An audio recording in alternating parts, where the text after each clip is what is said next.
नमस्कार, सर्वांचं स्वागत आहे माझ्या यूट्यूब चॅनलवर. जर तुम्ही नवीन असाल तर लगेच चॅनलला सबस्क्राईब करा आणि बेल आयकॉनला प्रेस करा.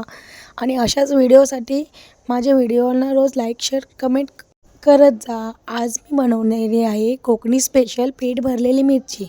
त्यासाठी मी अशा प्रकारे जाडवाल्या मिरच्या घेतलेल्या आहेत. त्यानंतर त्या आता मी स्वच्छपणे पाण्यात धुवून घेतले.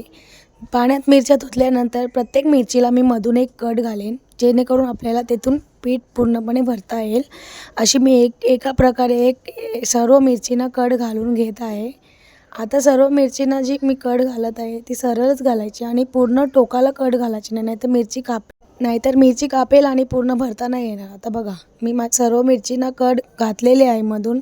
आता ह्या मिरच्या मी पाण्यात 5-10 मिनटे भिजवून ठेवत आहे. पाण्यातच आपण ठेवायच्या. ज्या पाण्यामध्ये बाउलमध्ये पाणी घेतलेलं त्या पाण्यातच आपण त्या मिरच्या डीप करून ठेवायचे. बघा, आता एका साईडला मी एका प्लेटमध्ये जे भरायचं मिश्रण आहे ते रेडी करत आहे. त्यासाठी मी 1 वाटी बेसन पीठ, अर्धा वाटी तांदळाचं पीठ, 1 चम्मच जिरा, त्यानंतर 1 चम्मच लाल तिखट, 1 चम्मच हळद आणि किंचित असा हातावर ओवा घेतला. आणि तो ओवा डायरेक्ट घालायचा नाही, तो थोडा क्रश करून घालायचा. बघा, अशा प्रकारे मी ओवा क्रश करून घातला.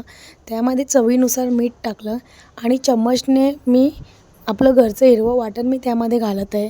बघा, मी 2 चमचे हिरवे वाटण घालून चम्मचने त्यामध्ये 4-5 चम्मच पाणी घालत आहे. जास्त पाणी घालायचं नाही, नाहीतर पीठ आपलं जे भरण्याचं पीठ आहे ते एकदम पातळ होईल आणि मिरचीमधून पूर्ण बाहेर निघेल. आता बघा, मी पूर्ण मिश्रण एकत्र करून ते जे मिश्रण आहे ते जरा घट्टच ठेवले, जास्त पाणी नाही घातले. आता मी त्या मिरच्या पाण्यामधून काढून घेत आहे. एक मिरची काढून आता ती मी पूर्णपणे भरून घेते आहे. बघा, पूर्ण मिरचीच्या आतमध्ये जी आपण कट मारले आहे ती थोडीशी हाताने ओपन करून त्याच्या आतमध्ये पीठ भरून द्यायचं, जेणेकरून पीठ मस्तपणे त्यामध्ये भरून राहील आणि जी मिरची फ्राय करताना त्यामधून ते पीठ निघणार नाही. असे बघा, आता मी एक प्रकारे सर्व प्रकारच्या मिरच्या त्या भरून घेत आहे. एक झाली की एक. आता मी सर्व अशा मिरच्या भरून घेतल्या आहेत.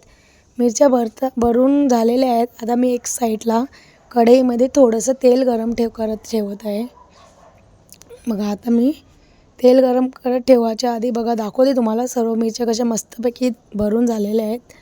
आता चला, कढईमध्ये तेल गरम ठेवू. जास्त पण टाकायचं ना, थोडंसं तेल टाकायचं. त्यानंतर त्यामध्ये कढईमध्ये तेल गरम झाल्यावर एकानंतर एक अशा सर्व मी मिरच्या आता फ्राय करायला सोडत आहे. सर्व मिरच्या मी फ्राय करायला सोडून घेतलेल्या आहेत. एका साईडने फ्राय झाली मिरची का जो साईड पीठ लावलेला आहे ती साईड पलटी करून घ्यायची आपण, जेणेकरून जो पीठ आहे आतमधला जो मिश्रण आहे तोही व्यवस्थितपणे शिजून होईल. आता मिरच्या आपल्या दोन्ही साईडने असा गोल्डन कलर आला पाहिजे. गोल्डन कलर आला म्हणजे मिरच्या शिजून झाल्या आणि रेडी आहेत.